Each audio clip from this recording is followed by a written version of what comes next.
ప్రేమ, యేసుని ప్రేమ.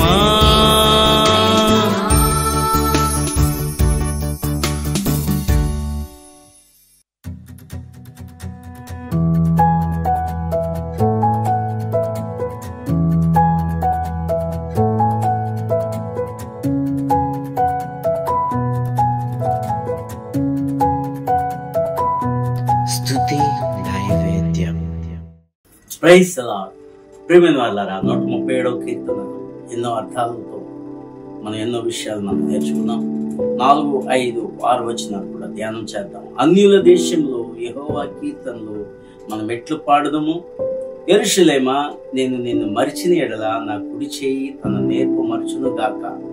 నేను నిన్ను జ్ఞాపకం చేసుకొనని ఎడల నా ముఖ్య సంతోషము కంటే నేను యెరూషలేమును హెచ్చుగా ఎంచిన ఎడల నా నాలుక నా అంగిటిని అంటుకొనును గాక. ప్రార్థన చేసుకుందాం. గొప్ప తండ్రి, మీకే వందనాలు. ఈ వాక్యం ద్వారా లోతైన విషయాలన్నిటినీ మాకు నేర్పించమని యేసు నామమున ప్రార్థన చేయుచున్నాము తండ్రి. ఆమేన్. ప్రియమైన వాళ్ళారా, బబులోను వారు ఆ యొక్క బబులోను రాజ్యంలో యూదులను చెరగొట్టి పట్టుకుని వెళ్ళిన తర్వాత వారు పాడేవారని తెలిసి, దేవుని పాటలు ఎంతో బాగుంటాయని తెలిసి వారిని పాడుతున్నప్పుడు, వారు వారిని పాడమని అడుగుతున్నప్పుడు వారు ఈ మాటలు చెప్తున్నారట. అన్యుల దేశంలో యెహోవా కీర్తనలు మనం ఎట్లా పాడదాము. చూడండి, క్రైస్తవులైనా అలాంటి యూదులైనా చాలా మంది ఎక్కడ పాడాలని అనుకుంటారో తెలుసండి. ఎక్కడైతే జనాలు ఎక్కువ ఉంటారో పెద్ద పెద్ద సభలలో పాడాలి అనుకునేవాడు చాలా మంది ఉంటారు. పెద్ద పెద్ద సభలైనా ఏదైనా మీటింగ్లైనా క్రైస్తవులు మాత్రమే ఎక్కువగా వస్తారు ఏంటి. కానీ క్రైస్తవులలో మనం పాటలు పాడటం కాదండి. పాడొచ్చు, పాడొద్దంటారు. సభలలో పాడాలి, దేవుని నామాన్ని మహింపరచాలి, కొత్త పాటలు మనం నేర్చుకునే అవకాశం ఉంటుంది. అయితే మనము ఎక్కడ పాడాలి ఎక్కువగా? వీళ్ళు అంటున్నారు, అన్యుల మధ్యలో మేము ఏం పాడాలి దేవుని పాటలు అంటున్నారు. మరి ఎవరి దగ్గర పాడాలి మన పాటలు? అన్యులకు సువార్త ఎలా వెళుతుంది అనే ఆలోచన మనకు ఉండాలి ఎప్పుడు కూడా. అన్యులలో మేము ప్రతి నెల ఏదో ఒక సువార్తకి వెళ్ళి వీధుల్లో పాటలు పాడుకుంటూ దేవుని స్తుతిస్తూ మా సాక్ష్యాలు చెప్తూ దేవుని ప్రేమను గురించి మాట్లాడుతాం. ఎవరిని ఎప్పుడు విమర్శించు, మరి ఇతర వాళ్ళని కూడా మేము విమర్శించం. ఎందుకంటే మన దేవుని యొక్క ప్రేమను గురించి చెప్తే చాలండి. మన జీవితాల్లో ప్రభు ఏం మేలులు చేశారో, ఎలా మనల్ని స్వస్థపరిచారో, చెడిపోయిన మన జీవితాలను ఎలా మార్చారో చెప్పగలిగితే చాలు. మనం పాడే పాటలు మాటలుగా మాట్లాడతాయి. కాబట్టి పాటలలో ఎంతో జీవం, శక్తి, జ్ఞానము అన్నీ ఉన్నాయి. కాబట్టి కీర్తనలు మేము అన్యుల దగ్గర ఎలా పాడుతూ ఉంటారండి ఏంటి. మేము వీధిలో పాడుతున్నప్పుడు మాకు ఎంత సంతోషము.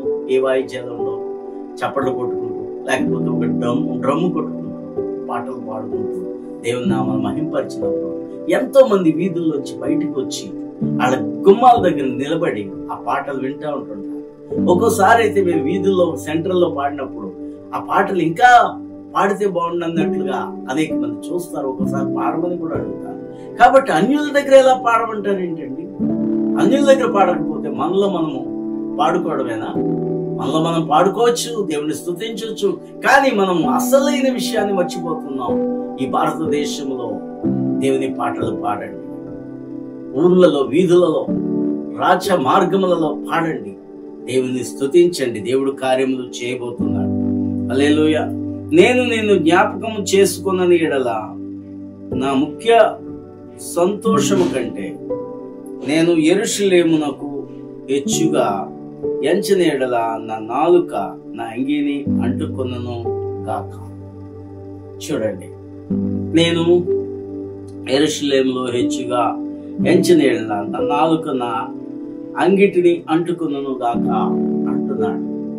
ప్రియమైన వాళ్ళారా, నిజంగా మన నాలుక మన అంగిటిని అంటుకోవటం నిజంగానే దేవుణ్ణి మనం జ్ఞాపకం చేసుకోవాలి.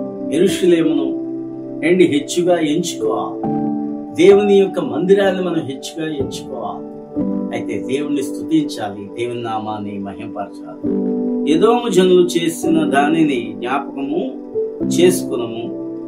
యెరూషలేము పాడైన దినములు జ్ఞాపకము తెచ్చుకునము.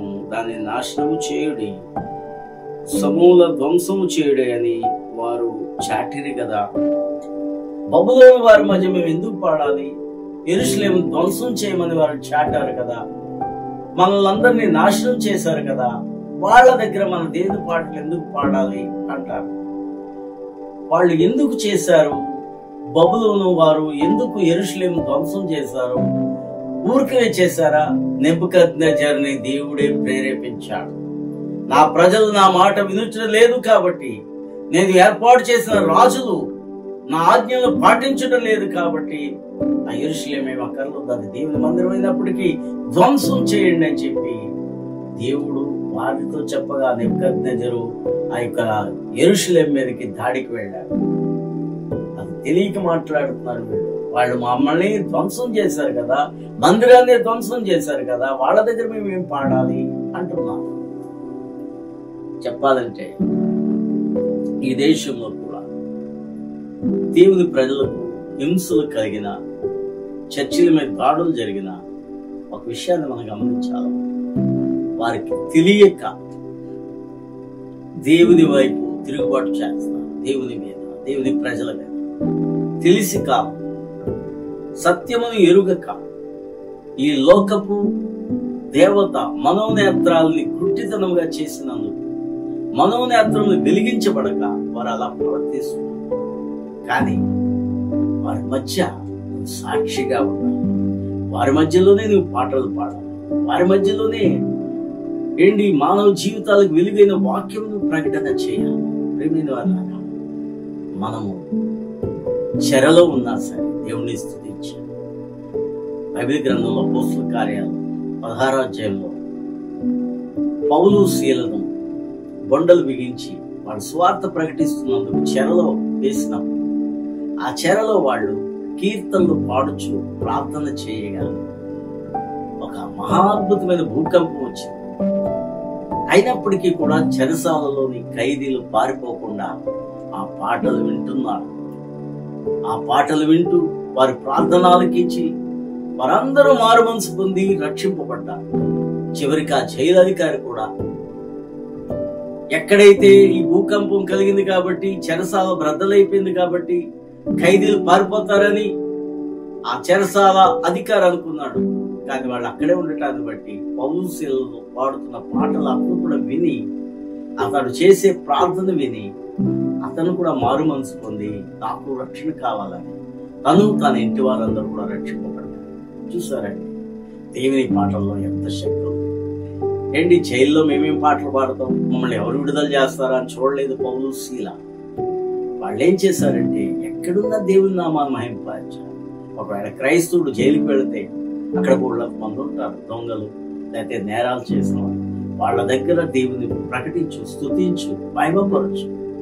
ఎక్కడైతేనేమండి దేవుణ్ణి స్తుతించే బ్రతుకు చాలు, దేవుని కోసం బ్రతికే బ్రతుకు చాలు. కాబట్టి ప్రియమైన వాళ్ళారా, మనం పాడదాం. అన్యుల మధ్యలో దేవుని నామాన్ని స్తుతించి వారికి కూడా దేవుణ్ణి గురించి పరిచయం చేసి దేవునిలోకి నడిపిద్దాం.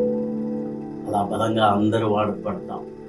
దేవుని కోసం పని చేద్దాం, ప్రార్థన చేసుకుందాం. మహాపరిశుద్ధుడా, నీ కృపను బట్టి నిన్ను స్తుతిస్తున్నాం, నీ వాక్యాన్ని బట్టి నిన్ను మహిమపరుస్తున్నాం. ఈ వాక్యములో ఉన్న సత్యాలను గ్రహించు జ్ఞానము ఈ కార్యక్రమాన్ని చూస్తున్న ప్రతి ఒక్కరికి నీ దయచేయండి. అనేక మందికి ఈ కార్యక్రమం చేరుటకు నీ కృప అనుగ్రహించు. యేసు నామమున ప్రార్థన చేయుచున్నాం, ఆమేన్.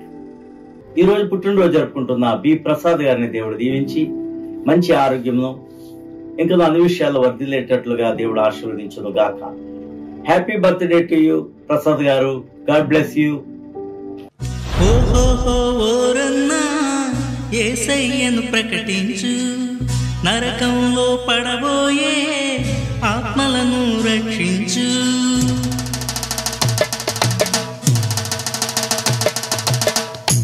ఓరన్నా యేసయ్యను ప్రకటించు, నరకంలో పడబోయే ఆత్మలను రక్షించు.